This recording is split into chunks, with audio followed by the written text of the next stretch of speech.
नमस्कार दोस्तों, स्वागत है आपका एक बार फिर मेरे YouTube चैनल पर। तो चलिए शुरू करते हैं की स्टोरी से।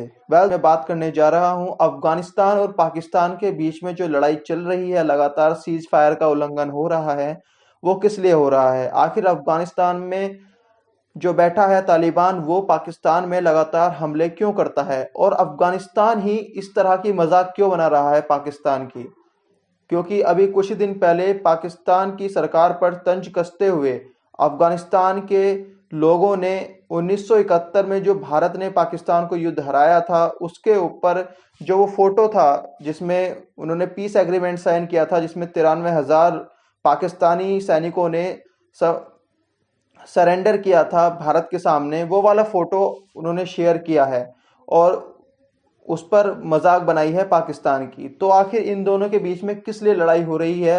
हमने तो देखा था अभी कुछ दिन पहले जब अमेरिका अफगानिस्तान को छोड़कर जा रहा था, तो उस समय इमरान खान जो कि पाकिस्तान के प्रधानमंत्री हैं, उन्होंने ही एक बयान दिया था कि आखिर तालिबान ने वो पुरानी जंजीरों को तोड़ ही दिया और अब देखो क्या होता है। कितना अच्छा हुआ कि तालिबान ने सत्ता हासिल कर ली। और जो इस्लामाबाद में बैठे हुए कुछ ऐसे पॉलिटिकल एलिट्स थे जिन्होंने लगातार ये कोशिश की कि तालिबान पाकिस्तान अफगानिस्तान में आ जाए और सरकार बना ले तालिबान और अमेरिका को हरा दे, वही आज इस चीज को लेकर खतरे में है कि आखिर ये हमारे लिए अफगानिस्तान ऐसा क्यों कर रहा है। तो हम इस चीज के बारे में मैं आपको बताने जा रहा हूँ। जिस दिन अमेरिका अफगानिस्तान से निकला था, उसी दिन से तालिबान ने सत्ता को हासिल करने के लिए अपने लड़ाके पुरजोर तरीके से काबुल की तरफ मोड़ दिए थे। और कुछ ही दिनों बाद हमने देखा कि अफगानिस्तान के अंदर तालिबान ने सत्ता को हासिल कर भी लिया, जिसके बाद पाकिस्तान से एक जो तालिबानी लड़ाका था मुल्ला ब्रदर, उसको भी रिलीज कर दिया जाता है। किस चीज के समर्थन में? कि तालिबान ने आखिर अफगानिस्तान के अंदर सरकार बना ली है और हमारे रिश्ते उससे अच्छे हो जाएंगे। लेकिन हुआ उसके ठीक विपरीत।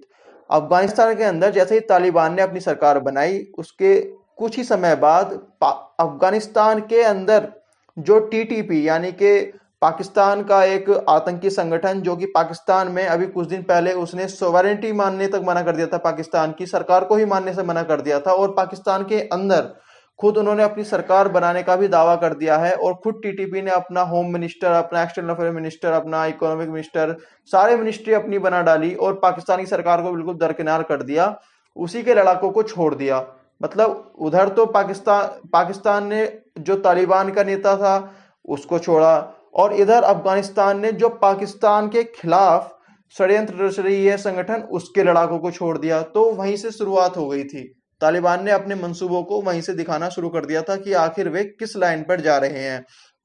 लेकिन उसके बाद भी लगातार पाकिस्तान ये कोशिश करता रहा कि अफगानिस्तान की में जो बैठी तालिबान सरकार है उससे कुछ रिश्ते सुधर जाएं। लेकिन उसके बाद तुरंत अफगानिस्तान की तरफ से हमले होने लगते हैं, और कि कहां पर? जहां पर है दुरांद लाइन, यानी कि जो अफगानिस्तान और पाकिस्तान को अलग अलग करती है। जैसे भारत और पाकिस्तान के बीच में बॉर्डर है और उसको हम भारत पाकिस्तान का बॉर्डर कहते हैं, ऐसे ही यहाँ पर एक दुरांद लाइन है। तो वहां पर अफगानिस्तान ने लगातार अटैक करने शुरू कर दिए पाकिस्तान के ऊपर, और एक अभी कुछ दिन पहले एक पूरा पूरा गांव उजाड़ दिया, जिसमें 7 लोगों की मौत भी हो गई। जिसके बाद पाकिस्तान की सेना ने भी अटैक किया और एक अफगानिस्तान के सैनिक की भी मौत हो गई उसमें। पर दोस्तों लड़ाई किस चीज के लिए है, वो उस चीज की अब हम चर्चा करने जा रहे हैं। तो दोस्तों लड़ाई इस चीज की है कि 1947 में जब पाकिस्तान भारत से अलग हुआ, तो उस टाइम पर अफगानिस्तान का कहना था कि ये जो बंटवारा हुआ है ये गलत हुआ है।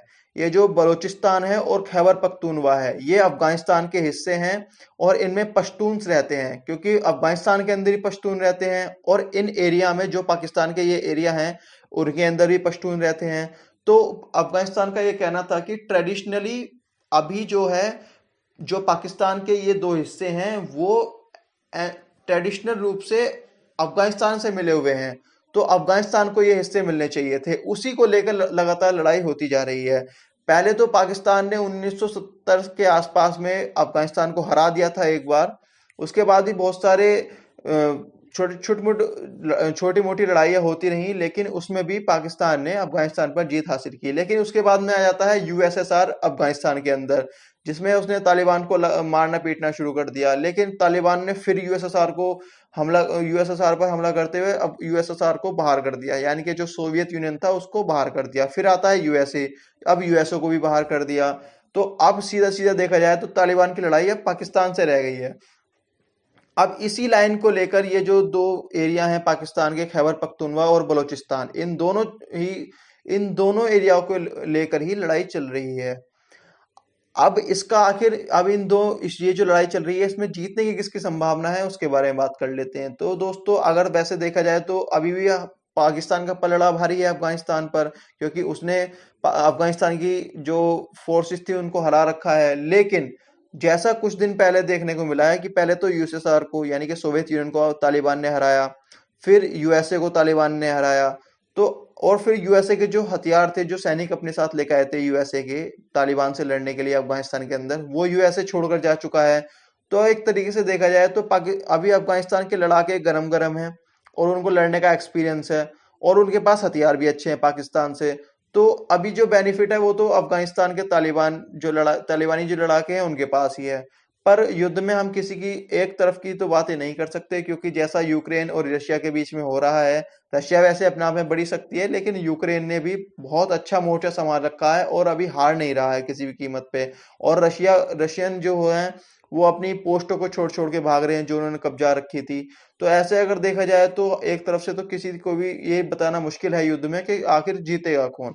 पर अभी फिलहाल जो देखा जाए तो अफगानिस्तान का कहीं ना कहीं पलड़ा भारी है, तालिबानी सरकार का पलड़ा भारी है। तो दोस्तों, अगर आपको ये वीडियो पसंद आई है तो वीडियो को लाइक, शेयर और चैनल को सब्सक्राइब करना ना भूलें। आज के लिए इतना ही, बहुत बहुत धन्यवाद।